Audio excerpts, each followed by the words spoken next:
So the Soap and Clay family got me a juicer for Mother's Day, which I was super excited about because I picked my mom up one years ago when she was having some dental work done, and she basically had to be on a liquid diet or jaw work, something. And I really, really liked her juicer that I got for her, but I never bought one for myself. And so the Soap and Clay family got me one for Mother's Day this year, which was super cool and actually really good timing because the kids started their state testing this week for, end of the year stuff at school. And they pointed out, and rightfully so, that maybe they should get a good head start on the brain food and everything in the morning with an awesome thing of, fresh pressed squeezed juice. And so therefore we've been having fun pressing tons and tons and pounds. It's just ridiculous amounts of produce, really, and making our own little concoctions. And so that's been my life. I've had juice on the brain and just thinking about cool ways that you can combine kale with something so it doesn't taste like kale and they're still going to get their green drink without realizing that there's a bunch of kale in it. So that's been fun. And that's been literally my week. How's your week going? Are you ready for some weird melt and pour tests? It's going to be wild, and I have no idea how it's going to go, but I will tell you more about why it's going to be wild and why I don't know how it's going to go in just a minute. And before I do, hello, I am Mrs. Soap and Clay. Let's make stuff.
How's it going, Sudzers? Welcome back to the channel. You are at Soap and Clay, where we make all the soapy things, and you are here for day 277 of 365 days of soap, and today we're doing weird stuff with melt and pour.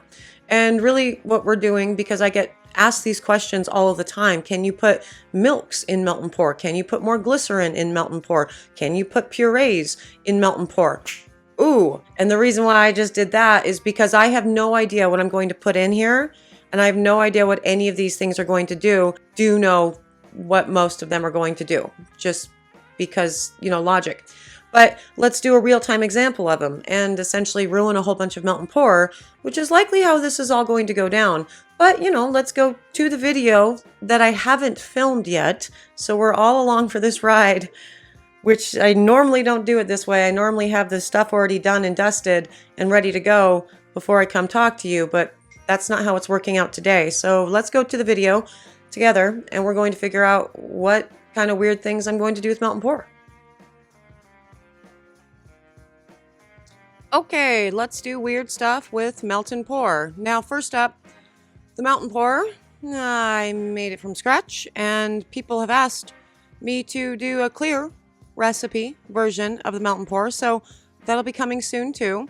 And for the tests, 4 ounces total with everything. So 3 ounces of the melt and pour, 1 ounce of all the extra weirdness, really. And 1 of these will be just straight 4 ounces of clear melt and pour, because we need the standard with which to test against.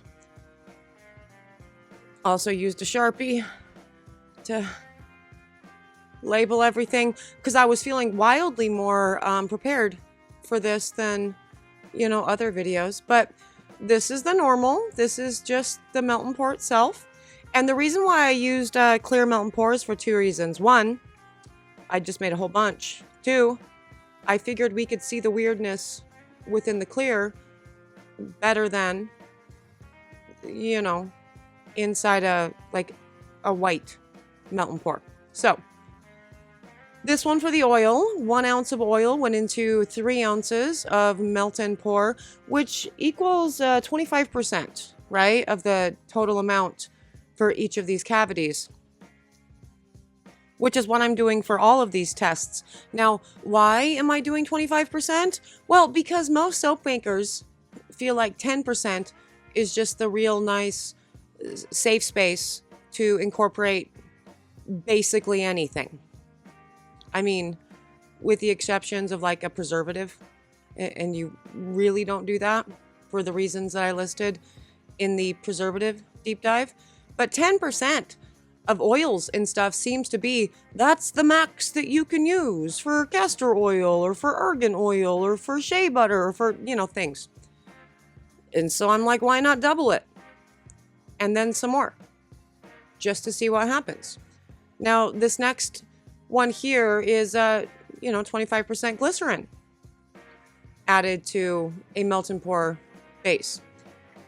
Now, as you know, melt and pour is also called glycerin soaps. And so my assumption with adding more glycerin is you're going to get more glycerin dew if you are in a humid environment, for sure. And also you run the risk of it being a little bit too much glycerin for the actual soap, and so it might end up being drying, but I don't know. One of the things that people have wanted me to test was hyaluronic acid within the glycerin soap bases, or within soap in general, but I mean, glycerin soap bases I think would be the easiest incorporation of hyaluronic acid, because hyaluronic acid I've only ever seen in powder form. Tons of beautiful skin loving properties for hyaluronic acid within like a leave-on product, but I worry because when you mix that powder with a water and your glycerin, or per package instructions, it creates a really interesting like gelatinous consistency. And so the best way to see what that's going to do in a soap is to test it in melt and pour, because you get the immediate effects of it really. And so I'm curious, could I have mixed this up better? Yeah, for sure. Did I? No, I didn't. But I did mix it and let it sit for like 30 minutes to form a more gelatinous consistency. Hyaluronic acid is a lot of fun to work with. And if you have not played with it within your own like skincare routine, I recommend doing so. Within the glycerin soap, I really don't know. I don't know what the texture of this is going to end up being. Now, mixing it in that way, lots of bubbles for sure, but in case you've never used melt and pour soap before, the best way to eliminate the bubbles is to just go ahead and spray it with some rubbing alcohol and the bubbles go away. But also I used a Sharpie to write on my mold, and so that started to go away too. So also fun. Now, this next test, powdered milk, specifically coconut milk, into the melted soap base. I prefer to use powdered milks, and I know that powdered milks will not have any sort of problem within glycerin soap. The reason I know that is because I've done it. But there's also the question of putting in fresh milk into melt and pour soaps. And so that's the last one that we are going to do. We are going to use fresh cow's milk in the last thing there. And there's my fresh cow's milk. I did heat this up before putting it into the soap, so that's why the steamy steam. But I already know that this one is going to be bad. And the reason why it's going to be bad is because you are incorporating a lot of water into the base. So without upping the preservative, which is typically found in a clear melt and pour base, you run the risk of, dreaded orange spots right away, as well as, dreaded orange spots are the early signs of rotting, but, later rotting and nasties, forming on your soaps. So I would never actually recommend putting, actual milk, like fresh milk, into a glycerin soap base. But you know, whatever. Let's go test this and see what this all does and how they all look after just being, you know, allowed to dry overnight. And let's also test the lather. Okay, these did set up overnight on the counter, and now it's time to test all of the things. Now, this is the normal, and you know, it looks as you would expect for a clear melt and pour soap base. The oil, interesting how that went white, right? Freaking cool. Also, oily. Now, these actually have set up just like for an extra week, you know, just hanging out. And no more oil was actually released from that particular one. But initially, yeah, there was definitely some oil discharge from that. The base was essentially rejecting the extra amounts of oil that were put into it. The glycerin, the one with the extra glycerin, looks fine.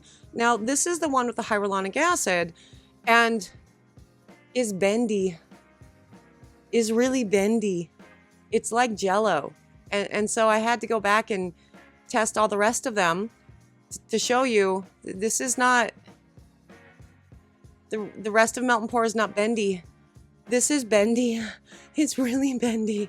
So interesting. And I'm very, I'm very much looking forward to seeing the actual lather on this guy.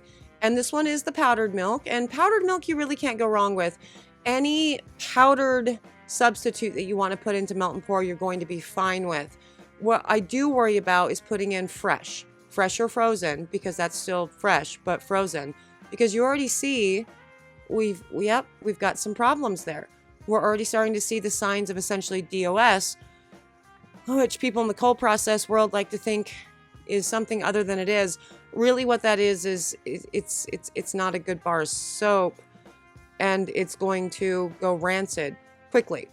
And that's the first sign of rancidity. Now, this is the normal, and it's delightful bubble. Delightful bubble. I actually really love this recipe for clear melt and pour. Looking forward to giving you that on the channel. I think next week I'm doing that. And now the one with the oil inclusion. Definitely less of a lather. You had to work a little harder to get the lather. But once it started going, very nice on the skin. Very moisturizing. And really no problems adding oil at up to 25% of the total batch weight for your glycerin. You can do that. And it creates really beautiful little bubbles depending on what you're using. I used almond oil because that was the first thing I pulled from the shelf. Now, this one, which is the extra glycerin. Yeah, so nice, good lather, like you would expect with a glycerin bar. I did find this to be, it felt immediately stripping on the hands. And I usually don't notice any sort of drying properties of any soaps. But that extra inclusion of the glycerin made it something that I would never, ever use on my face, for sure, because immediate drying sensation on my hands. This one with the hyaluronic acid. Hyaluronic acid is so good as, well, I mean, it's sort of a chemical exfoliator. And look at these beautiful, tiny, tight little bubbles. Feels absolutely amazing on the skin. This is a really good foaming property. I actually felt this kind of doing, it's like oxygen bubbling thing on my skin. I really loved this. So this would be a really good inclusion into like a face soap, which the reason that I put this in is because we talked about using hyaluronic acid in soaps in the last live. And so, yeah, no, I think you should do that, but you should stick with like a glycerin soap base in order to incorporate it. Now, this is the one with the powdered coconut milk. Beautiful, tight, tiny little lather. Also very luxurious on the skin for sure. And you're going to experience the exact same thing with a fresh oil or a fresh milk soap too, although the lather is not going to be as impactful because of the extra water. It's a very creamy lather, but again, you're still working with the orange spots here, which means this thing is going rancid. If I saw this within 24 hours of pouring, it's going to get weirder as it sits. So don't do that, especially if you're not going to put a preservative in. But, you know, weird stuff that you can put into melt and pour, just fast and dirty. There's day 277. And there it is, a lot of weird things that you can do with melt and pour and things that you can't, probably. It's a lot of interesting, you know, I guess it's always fun to have an example, like an actual visual on the things that you've thought about or other people have wondered about and all of the things when you're playing with soap recipes. And so why not have a test day? And that's what we did. And we actually like to do that quite a lot around here. So if you're interested in weird stuff with soap, you know, subscribe. Become a sudser. For those of you who have subscribed, hey, you're a sudser and you're awesome. And you guys are the reasons why I have so many weird tests, because you're always asking awesome questions and it's fun.